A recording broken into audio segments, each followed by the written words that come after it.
ইছৰাইল জাতিয়ে আৰু কষ্ট সহন কৰিবলগীয়া আছেনে?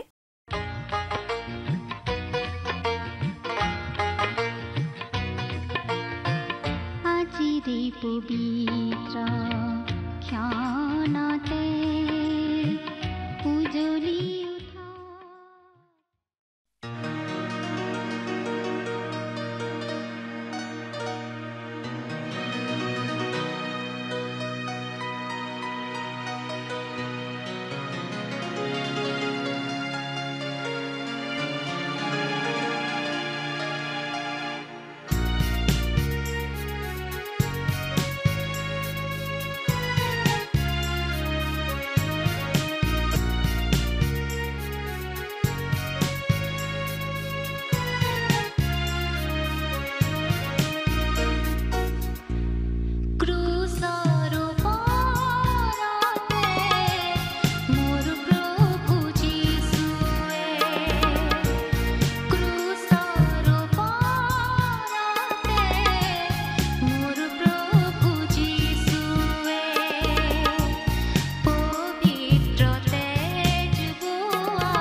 নমস্কাৰ আমাৰ ভক্তিবচন অনুষ্ঠানলৈ আপোনাক স্বাগতম জনাইছো খ্ৰীষ্টীয় বিশ্বাসী লোকসকলৰ বাবে বিশেষভাৱে প্ৰস্তুত কৰা এই ভক্তিবচন অনুষ্ঠানটো হৈছে বাইবেল অধ্যয়নৰ ধাৰাবাহিক অসমীয়া অনুষ্ঠান বাইবেলৰ গোটেই 66খন পুস্তকৰে আমি ইয়াত অধ্যয়ন কৰিম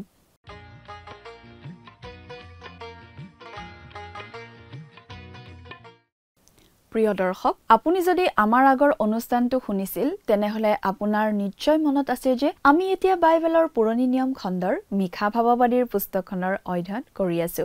যোৱা অনুষ্ঠানত এই মিখা ভাৱবাদীৰ পুস্তকৰ 5 নম্বৰ অধ্যায়ৰ 1 নম্বৰ পদৰ পৰা 2 নম্বৰ পদলৈকে পঢ়ি তাৰ ভিত্তিত আগবঢ়োৱা আলোচনা শুনিবলৈ পালো। আজিৰ অনুষ্ঠানত আমি এই মিখা ভাৱবাদীৰ পুস্তকৰ 5 নম্বৰ অধ্যায়ৰ 3 নম্বৰ পদৰ পৰা 15 নম্বৰ পদলৈকে পঢ়ি তাৰ ভিত্তিত আগবঢ়োৱা আলোচনা শুনিবলৈ পাম। প্ৰভু যীশুৰ জন্ম কোন তাৰিখে হৈছিল সেইটো গুৰুত্বপূৰ্ণ নহয়, তেওঁৰ জন্মৰ ঠাইখনহে ইয়াত গুৰুত্বপূৰ্ণ। প্ৰভু যীশু খ্ৰীষ্টৰ জন্ম বেথলেহেমত হৈছিল, সেইটোৱে হৈছে ঐতিহাসিক তথ্য। মিখা ভাৱবাদীয়ে ভাৱবাণী কৰাৰ প্ৰায় 700 বছৰৰ পাছত বিভিন্ন ধৰণৰ ঘটনাৱলীৰ পাছত দাউদৰ বংশত কোনো এজনে বেথলেহেমত জন্ম লোৱাৰ সম্ভাৱনা অতি কম আছিল। প্ৰায় সম্পূৰ্ণৰূপে অসম্ভৱ কথা যেন আছিল। দাউদৰ পৰিয়ালৰ কোনো সদস্যই আৰু বেথলেহেমত বাস কৰি থকা নাছিল। সকলোবোৰ হিচৰতি হৈ পৰিছিল। পৰিস্থিতিয়ে তেওঁলোকক দেশৰ পৰা খেদি পঠিয়াইছিল, কিন্তু দাউদৰ বংশৰ এটা পৰিয়াল নাচৰতত বাস কৰিছিল। তথাপি বেথলেহেমহে হ'ব লাগিব সেই ঠাই য'ত ঈশ্বৰৰ পুত্ৰৰ জন্ম হ'ব। মিখাৰ মতে চাবলৈ গ'লে সেইটো অসম্ভৱ কথা যেন আছিল যদিও ঈশ্বৰে সেইটো সম্ভৱ কৰি তুলিলে। আগষ্ট কৈছৰে দিয়া ৰাজ আজ্ঞাই মৰিয়মক নাচৰতৰ পৰা উলিয়াই আনিছিল। 700 বছৰৰ আগতে মিখাই লিখিছিল যে যীশুৰ জন্ম বেথলেহেমত হ'ব।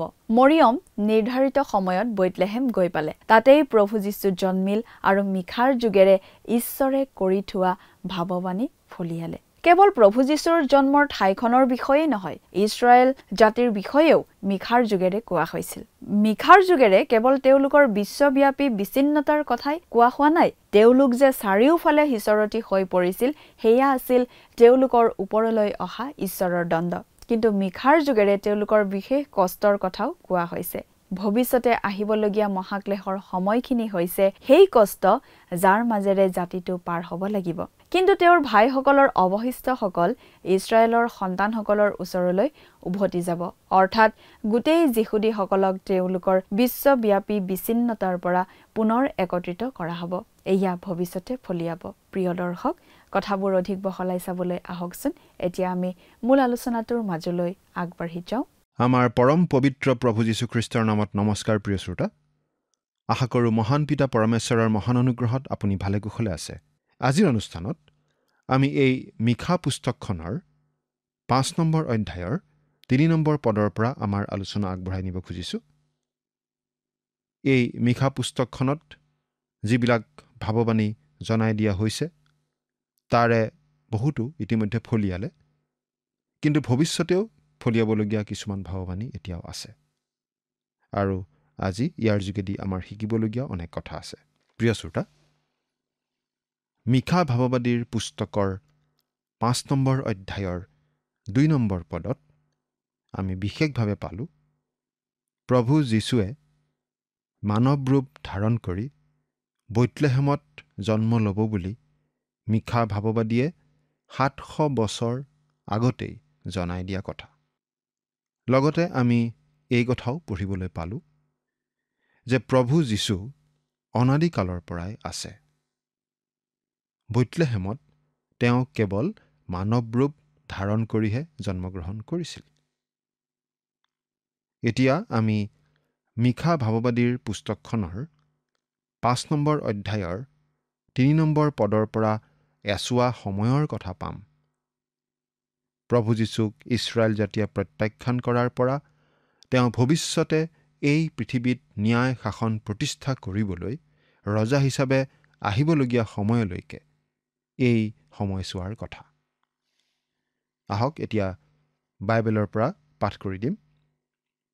5 নম্বৰ অধ্যায়ৰ 3 নম্বৰ পদ ইয়াত এনেদৰে লিখা আছে, এই হেতুকে প্ৰসৱকাৰিণীয়ে প্ৰসৱ নকৰালৈকে তেওঁবিলাকক ত্যাগ কৰিব।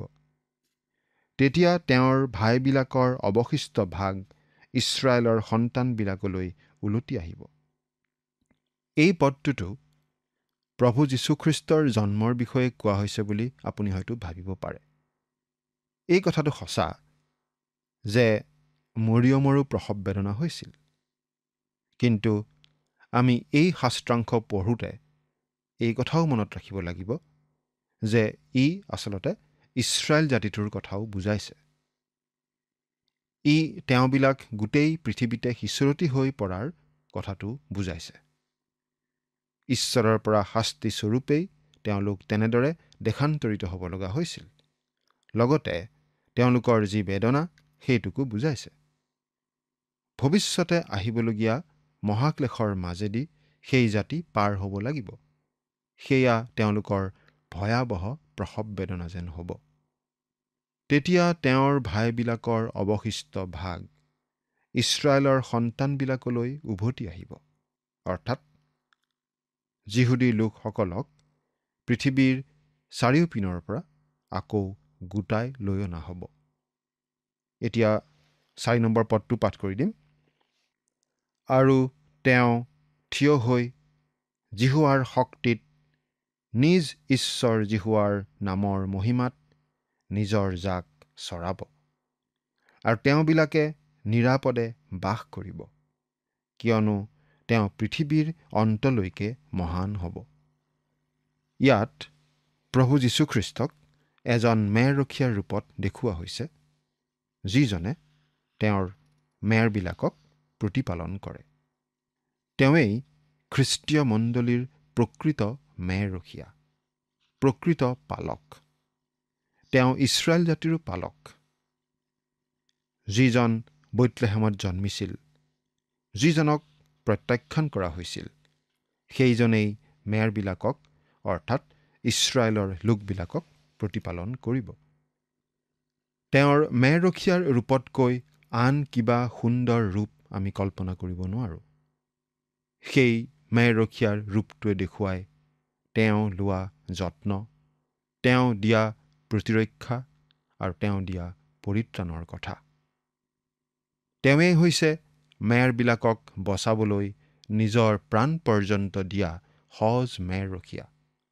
গীতমালা 22 নম্বৰ গীতত আমি এই ভাৱটো পাওঁ। তেওঁৱেই হৈছে বৰ্তমান অৱস্থাত মেৰবিলাকক প্ৰতিপালন কৰি থকা মহান ৰক্ষক। গীতমালা 23 নম্বৰ গীতত এই ভাৱটো ফুটি উঠা আমি পাওঁ। আৰু তেওঁৱেই হৈছে ভৱিষ্যতে গৌৰৱ মহিমাৰে আহিবলগীয়া প্ৰধান ৰক্ষক। গীতমালা 24 নম্বৰ গীতত এই বিষয়টো আমি বিশেষভাৱে পাওঁ। অৰ্থাৎ প্ৰভু যীশুৰ মেৰৰখীয়া ৰূপটোতেই তেওঁৰ পৰিচৰ্যাৰ গোটেইকেইটা দিশ প্ৰকাশ পায়। এতিয়া 5 নম্বৰ পদৰ পৰা চাওঁ হওক। আৰু সেইজনাই আমাৰ শান্তি হ'ব। যেতিয়া অসুৰে আমাৰ দেশত সোমাই আমাৰ অট্টালিকাবোৰত ভৰি দিব, তেতিয়া আমি তাৰ অহিতে 7জন ভেড়াৰখীয়া 8জন প্ৰধান লোকক তুলিম।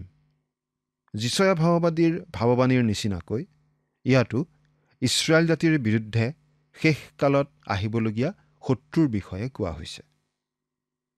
মিখা ভাৱবাদীৰ দিনত অসুৰীয়াবিলাক আছিল অতি নিষ্ঠুৰ, আৰু সেই অসুৰীয়াবিলাকে উত্তৰৰ ৰাজ্য অৰ্থাৎ ইছৰাইল ৰাজ্য আক্ৰমণ কৰি পৰাস্ত কৰি ইছৰাইলীয়াবিলাকক বন্দী কৰি লৈ গৈছিল। তেতিয়া আমি তাৰ অহিতে 7জন ভেড়াৰখীয়া 8জন প্ৰধান লোকক তুলিম। এই দুয়োটা সংখ্যাই সম্পূৰ্ণতা বুজোৱা যেন লাগে। অৰ্থাৎ ইয়াত এই কথাটো বুজোৱা হৈছে যে তেওঁলোকৰ কাৰণে ঈশ্বৰে প্ৰয়োজনীয় ব্যৱস্থা ল'ব। এই সংখ্যা দুটাই এনে যথেষ্টতা আৰু সম্পূৰ্ণতাৰ ভাৱ প্ৰকাশ কৰা আমি আন আন ঠাইতো পাওঁ। 6 নম্বৰ পদ।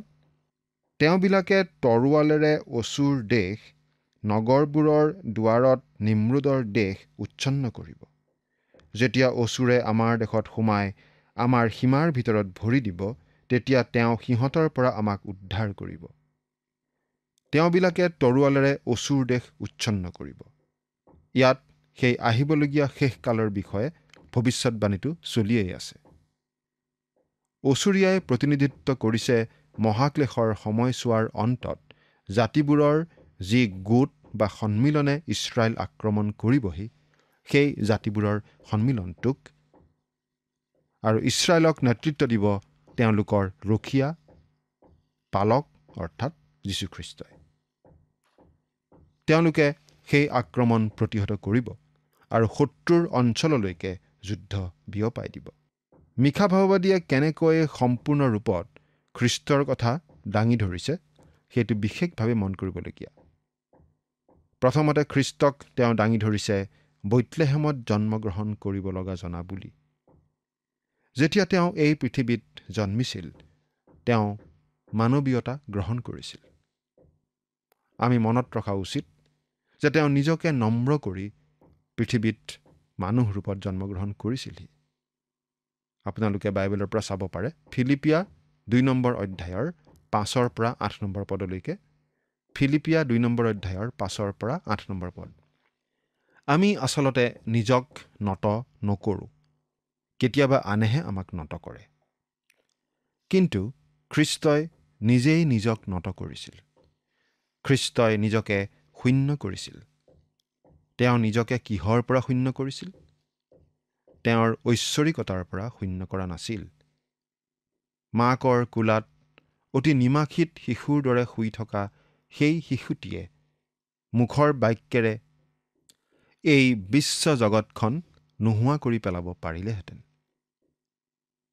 তেওঁ 100% ঈশ্বৰ আৰু 100% মানুহ। কিন্তু তেওঁ নিজকে সীমাবদ্ধ কৰি ৰাখিলে। তেওঁ স্ব-ইচ্ছাই নিজকে সীমাবদ্ধ কৰি ৰাখিলে। আমি স্ব-ইচ্ছাই নিজকে সীমাবদ্ধ নকৰোঁ, বৰং আমি নিজকে বঢ়াওঁ, আমাৰ সীমা বঢ়াওঁহে। আমি আক্ৰমণমুখী। আমি জিকিব বিচাৰোঁ, জয় কৰিব বিচাৰোঁ, আনক পৰাস্ত কৰিব বিচাৰোঁ। আমি শীৰ্ষস্থানত থাকিব বিচাৰোঁ। মানুহে নিজক প্ৰতিষ্ঠা কৰিব বিচাৰে। মানুহ আত্মকেন্দ্ৰিক, মানুহ স্বাৰ্থপৰ। কিন্তু যীশুখ্ৰীষ্ট হৈছে মেৰ ৰখীয়া। তেওঁ কোনো ৰাজকীয় নগৰত জন্মগ্ৰহণ কৰা নাছিল। কোনো ৰাজধানীত তেওঁ জন্ম লোৱা নাছিল। কিন্তু গুৰুত্বহীন চহৰ বৈতলেহেমতহে তেওঁ জন্মগ্ৰহণ কৰিছিল আৰু জন্মিছিল এটা গোহালি ঘৰত। সেইটো ৰজাই জন্মগ্ৰহণ কৰা ঠাই নহয়। যেতিয়া যীশুখ্ৰীষ্ট পৃথিৱীলৈ আহিছিল তেওঁ নিজৰ গৌৰৱৰ পৰা নিজকে শূন্য কৰিছিল। দ্বিতীয়তে মিশা ভাৱবাদীয়ে এই কথাটো আমাক জনাই দিছে যে প্ৰভু যীশুখ্ৰীষ্ট হৈছে অনন্তকাল স্থায়ী। পূৰ্বকালৰ পৰা অনাদিকালৰে পৰা তেওঁৰ উৎপত্তি। আৰু তৃতীয়তে মিশা ভাৱবাদীয়ে তেওঁক চিত্ৰিত কৰিছে এজন ভেড়াৰখীয়া হিচাপে, যিজনে তেওঁৰ গঁড়ালৰ ভেড়াবোৰৰ কাৰণে মৰিবলৈ আহিল আৰু তেওঁৰ নিজৰ ভেড়াবোৰক প্ৰতিপালন কৰিবলৈ আহিল। আৰু সদৌশেষত যেতিয়া তেওঁ আকৌ আহিব, তেওঁ আহিব মুখ্য ৰক্ষক হিচাপে। ক্ষমতা, শক্তি আৰু গৌৰৱ মহিমাৰে তেওঁ আহিব তেওঁৰ লোকসকলক উদ্ধাৰ কৰিবলৈ। এতিয়া 7 নম্বৰ পদটো পঢ়ি দিম। ইয়াত এনেদৰে লিখা আছে, মানুহলৈ অপেক্ষা নকৰা বা মনুষ্য সন্তানবিলাকলৈ বাট নোচোৱা, জিহুৱাৰ পৰা অহা নিয়ৰ যেন আৰু ঘাঁহৰ ওপৰত পৰা বৰষুণৰ জাক যেন হৈ জাকুবৰ অৱশিষ্ট ভাগ অনেক জাতিৰ মাজত হ'ব। নিয়ৰ আৰু বৰষুণে বুজাইছে যে সেই সময়ত বিভিন্ন জাতিসমূহৰ ভিতৰত ইছৰাইল জাতিয়ে বিশেষ আশীৰ্বাদ লাভ কৰিব। এতিয়া আমি 8 নম্বৰ পদটোৰ পৰা চাওঁ। ইয়াত এনেদৰে লিখা আছে, যি সিংহই জাকৰ মাজেদি গৈ কোনেও উদ্ধাৰ কৰিব নোৱাৰাকৈ সিহঁতক গছকে আৰু দুখৰ কৰে, কাঠনিৰ পশুবোৰৰ মাজত থকা এনে সিংহ, ভেড়াৰ জাকবোৰৰ মাজত থকা এনে যুবা সিংহ যেন হৈ জাকুবৰ অৱশিষ্ট ভাগ জাতিবিলাকৰ মাজত অনেক লোকবিলাকৰ মাজতেই হ'ব। প্ৰিয় শ্ৰোতা, ইয়াত মিশা ভাৱবাদীয়ে যিখন ছবি দাঙি ধৰিছে, এই ছবিখন বৰ্তমান যুগৰ যি ইছৰাইল ৰাজ্য বা ইছৰাইল জাতি, সেই ইছৰাইলৰ লগত খাপ নিশ্চয় নাখায়। নহয় জানো? আমি জানো যে বহু বছৰ ধৰি ইছৰাইল জাতি আৰু ইছৰাইল দেশ অতি বিপদজনক আৰু চিন্তনীয় পৰিস্থিতিতহে থাকিব লগা হৈছে। কিন্তু ইয়াত আমি পাইছোঁ যে সৰ্বশক্তিমান ঈশ্বৰে প্ৰতিজ্ঞা কৰিছে যে ভৱিষ্যতে যেতিয়া ইছৰাইলে ঈশ্বৰক মানিব আৰু ঈশ্বৰৰ সৈতে সহভাগিতাত দিন কটাব, তেতিয়া তেওঁ ইছৰাইলক জাতিবিলাকৰ নেজ নহয় মূৰ স্বৰূপ কৰিব। দ্বিতীয় বিৱৰণ 28 নম্বৰ অধ্যায়ৰ 13 নম্বৰ পদ পঢ়িলেও আমি এই কথা বুজি পাওঁ। আপোনালোকে পঢ়ি চাব পাৰে, পদটো কৈ দিছোঁ, আপোনালোকে লিখি থ'ব পাৰে। দ্বিতীয় বিৱৰণ 28 নম্বৰ অধ্যায়ৰ 13 নম্বৰ পদ। এতিয়া 9 নম্বৰ পদৰ পৰা পাঠ কৰি দিম। ইয়াত কি কৈছে চাওঁচোন। তোমাৰ হাত তোমাৰ শত্ৰুবোৰৰ ওপৰত তোলা হওক আৰু তোমাৰ আটাই শত্ৰুক উচ্ছন্ন কৰা হওক। অৰ্থাৎ সেই গৌৰৱময় দিন যেতিয়া আহিব, সেই দিনত ঈশ্বৰে তেওঁলোকক অৰ্থাৎ ইছৰাইলীয়া লোকসকলক তেওঁবিলাকৰ শত্ৰুবিলাকৰ ওপৰত বিজয়ী কৰিব। এতিয়া 10 নম্বৰ পদটো চাওঁচোন। আৰু জিহুৱাই কৈছে, সেইদিনা মই তোমাৰ মাজৰ পৰা তোমাৰ ঘোঁৰাবোৰ উচ্ছন্ন কৰিম আৰু তোমাৰ ৰথবোৰ বিনষ্ট কৰিম। প্ৰিয় শ্ৰোতা, প্ৰভু যীশুখ্ৰীষ্টই এই পৃথিৱীত 1000 বছৰীয়া শাসন চলাব বুলি মানিব নোখোজা কিছুমান লোকে হয়তো এই পদটোত আমি যিখিনি কথা পালোঁ, এই কথাখিনি বেলেগ ধৰণে ব্যাখ্যা কৰিব বিচাৰিব পাৰে। কিন্তু মিশা ভাৱবাদীয়ে এই কথাখিনিৰ মাজেৰে আমাক নিশ্চিতভাৱে এইটোকেই জনাই দিব বিচাৰিছে যে এই ঘটনা ঘটিব সেই অন্তিম কালত, আহিবলগীয়া সেই অন্তিম কালত। সেইটো এতিয়াও ভৱিষ্যতে ঘটিবলগীয়া ঘটনা হৈয়ে আছে। অৰ্থাৎ এই ভাৱবাণী এতিয়ালৈকে ফলিওৱা নাই, কিন্তু ভৱিষ্যতে ফলিয়াব। এতিয়া 11 নম্বৰ পদৰ পৰা চাম। ইয়াত এনেদৰে লিখা আছে, মই তোমাৰ দেশৰ নগৰবোৰ উচ্ছন্ন কৰিম আৰু তোমাৰ দৃঢ় কোঠবোৰ ভাঙি পেলাম। ইয়াৰ মাজেদি এই ভাৱটো প্ৰকাশ কৰা হৈছে যে ঈশ্বৰে ইছৰাইল জাতিৰ পৰা সেই সকলোবোৰ আঁতৰ কৰি পেলাব যিবোৰৰ ওপৰত ইছৰাইল জাতিয়ে ভৰসা কৰি চলিবলৈ শিকিছে। সেইবোৰনো বাৰু কি? ঘোঁৰা, ৰথ আৰু দেৱালেৰে আবৃত সুসজ্জিত নগৰ। তেওঁলোকৰ বাবে সেইবোৰৰ আৰু কোনো প্ৰয়োজন নোহোৱা হ'ব, কাৰণ তেওঁলোকৰ মচীহই অৰ্থাৎ যীশুখ্ৰীষ্টই এই পৃথিৱীলৈ শান্তি আনিব। ইছৰাইল জাতিৰ আৰু তেনেকুৱা ঘোঁৰা, ৰথ বা দেৱালৰ প্ৰয়োজন নোহোৱা হৈ পৰিব। 12 আৰু 13 নম্বৰ পদ। মই তোমাৰ হাতৰ পৰা আটাই মায়া কাৰ্য উচ্ছন্ন কৰিম, তোমাৰ গণক আৰু নহ'ব।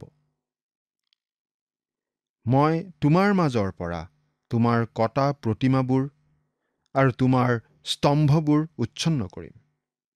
তুমি নিজৰ হাতৰ কাৰ্যৰ আগত আৰু প্ৰণিপাত নকৰিবা। প্ৰিয় শ্ৰোতা, তেওঁ প্ৰতিমাৰ সেৱা পূজা কৰা প্ৰথা, ভুৱা ধৰ্ম আদি নোহোৱা কৰি পেলাব। নানাবিধ মায়া কাৰ্য, গণক বিদ্যা আদিও তেওঁলোকৰ মাজৰ পৰা ঈশ্বৰে নোহোৱা কৰি পেলাব। সেইদিন যেতিয়া আহিব, তেতিয়া ইছৰাইল জাতিৰ মাজৰ পৰা এই সকলোবিলাক কুকাৰ্য দূৰ কৰা হ'ব আৰু ইছৰাইল জাতিয়ে তেতিয়া কেৱল জীৱন্ত আৰু প্ৰকৃত ঈশ্বৰৰহে সেৱা পূজা কৰিবলৈ ল'ব। তেওঁলোকে নিজ হাতেৰে গঢ়া বস্তুৰ আগত আৰু প্ৰণিপাত নকৰিব। সেই দিন কিন্তু এতিয়াও অহা নাই, কিন্তু সেই সময়ত আহিব। 14 নম্বৰ পদ, মই তোমাৰ মাজৰ পৰা আছেৰা মূৰ্তিবোৰ উঘালি পেলাম আৰু তোমাৰ নগৰবোৰ বিনষ্ট কৰিম। আমি ইতিমধ্যে এই কথা দেখি আহিছোঁ যে পৰ্বতৰ গুহাবোৰ আছিল প্ৰতিমা পূজাৰ স্থান। ঈশ্বৰে সেইবোৰো নোহোৱা কৰিব। এতিয়া আমি চাওঁ 15 নম্বৰ পদ, আৰু আওকাণ কৰা জাতিবোৰৰ ওপৰত মই ৰাগত আৰু ক্ৰোধত প্ৰতিকাৰ সাধিম।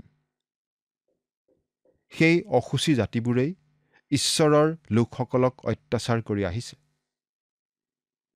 মচীহই ইছৰাইলৰ অৱশিষ্ট লোকবিলাকলৈ আশীৰ্বাদ আৰু শান্তি আনিব, আৰু এই পৃথিৱীৰ জাতিবোৰৰ যি অৱশিষ্ট ভাগে তেওঁত বিশ্বাস কৰিব, সেই সকলোলৈকো তেওঁ আশীৰ্বাদ আৰু শান্তি লৈ আহিব। কিন্তু তেওঁক আওকাণ কৰা জাতিবোৰৰ ওপৰত তেওঁ ৰাগত আৰু ক্ৰোধত প্ৰতিকাৰ সাধিব। আমি ভাবোঁ ইয়াত আহিবলগীয়া মহাক্লেশৰ সময়ছোৱাৰ কথা কোৱা হৈছে।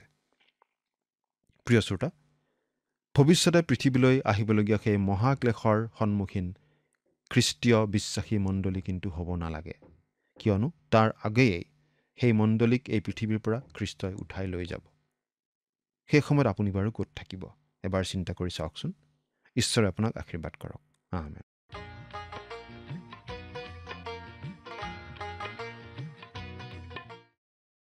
যিবোৰ বস্তুৰ ওপৰত ইছৰাইলে সহায়ৰ বাবে ভৰসা কৰি আহিছিল, ঈশ্বৰে সেইবোৰ সকলো বস্তু ঘোঁৰা আৰু ৰথ আৰু গড়েৰে আগুৰা নগৰবোৰ আঁতৰাই পেলাব। তেওঁলোকক আৰু সেইবোৰৰ প্ৰয়োজন নহ'ব, কিয়নো মচীহজনাই পৃথিৱীলৈ শান্তি আনিব।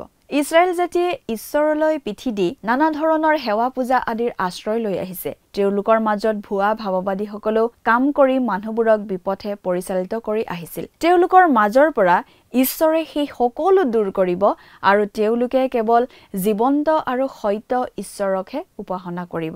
যিহুদী লোকসকলক নানা ধৰণে অত্যাচাৰ কৰা জাতিসমূহৰ বিষয়ে ঈশ্বৰে জনাই দিছে যে মচীহই ইছৰাইলৰ অৱশিষ্ট সকলৰ বাবে আৰু তেওঁৰ ওচৰলৈ যোৱা জগতৰ আন জাতিসমূহৰ অৱশিষ্ট সকলৰ বাবে আশীৰ্বাদ আৰু শান্তি কঢ়িয়াই আনিব। কিন্তু তেওঁ যিহুদীসকলক অত্যাচাৰ কৰা সকলৰ ওপৰত ক্ৰোধত প্ৰতিশোধ ল'ব। প্ৰিয় দৰ্শক, আজিলৈ আমাৰ অনুষ্ঠানটো ইমানতে সামৰণি মাৰিব খুজিছোঁ। পৰৱৰ্তী অনুষ্ঠানত আপোনালোকক পুনৰ লগ পোৱাৰ আশা ৰাখিছোঁ। সামৰণি মৰাৰ আগতে আহকচোন আমি খন্তেক প্ৰাৰ্থনাত মূৰ দুৱাওঁ। স্বৰ্গত থকা অতি মৰমীয়াল দয়ালু পিতৃ ঈশ্বৰ, প্ৰভু তোমাক ধন্যবাদ দিছোঁ। তুমি গৌৰৱ, তুমি প্ৰশংসা মৰ্যাদা পোৱা যোগ্য পিতৃ ঈশ্বৰ জিহুৱা হয়। আৰু সঁচাকৈ পিতৃ, যি তোমাৰ পবিত্ৰ বাক্য আমি এই সময়তে সকলোৱে অধ্যয়ন কৰিলোঁ, প্ৰভু তোমাৰ বাক্যত কোৱাৰ দৰে প্ৰত্যেক তোমাৰ সন্তানসকলে যাতে এই বাক্যক পালন কৰি নিজৰ জীৱনত যাতে তাক ব্যৱহাৰ কৰি চলিব পাৰিব, তেনে আশীৰ্বাদ প্ৰভু তেওঁলোকৰ জীৱনত তুমি দান কৰিবা। আৰু বিশেষকৈ পিতৃ প্ৰাৰ্থনা কৰিছোঁ, তেওঁলোকৰ জীৱনত বা পৰিয়ালত যিবিলাক প্ৰয়োজনবিলাক আছে সকলো প্ৰভু তুমি পূৰণ কৰিবা। এই সকলো যাচনা মহান ত্ৰাণকৰ্তা প্ৰভু যীশুখ্ৰীষ্টৰ নামত অৰ্পণ কৰিছোঁ। আমেন। প্ৰিয় দৰ্শক, যোৱা অনুষ্ঠানৰ প্ৰশ্নটোৰ শুদ্ধ উত্তৰটো হৈছে অপশ্যন চি, চিডিকিয়া। আজিৰ অনুষ্ঠানৰ ওপৰত আধাৰিত প্ৰশ্নটো হৈছে খ্ৰীষ্টীয় মণ্ডলীৰ প্ৰকৃত মেৰখীয়া কোন? অপশ্যন এ পাচনি, অপশ্যন বি প্ৰভু যীশু, অপশ্যন চি পালক, অপশ্যন ডি ভাৱবাদী। প্ৰিয় দৰ্শক, আজিৰ প্ৰশ্নৰ সঠিক উত্তৰটো আজি সন্ধিয়া 6 বজাৰ আগেয়ে আপোনাৰ নাম আৰু সম্পূৰ্ণ ঠিকনাৰে সৈতে আমালৈ 7429840242 নম্বৰত SMS নাইবা হোৱাটছআপ যোগে প্ৰেৰণ কৰক। প্ৰিয় দৰ্শক, আপুনি যদি আমাৰ এই অনুষ্ঠানৰ যোগেদি আশীৰ্বাদপ্ৰাপ্ত হৈছে আৰু আমাৰ লগত কথা পাতিবলৈ বিচাৰিছে বা আপোনাক প্ৰাৰ্থনাৰ সহায় পৰামৰ্শ লাগে, তেন্তে আমালৈ 7429840242 এই নম্বৰত পোনপটীয়াকৈ ফোন কৰিব পাৰিব। ধন্যবাদ।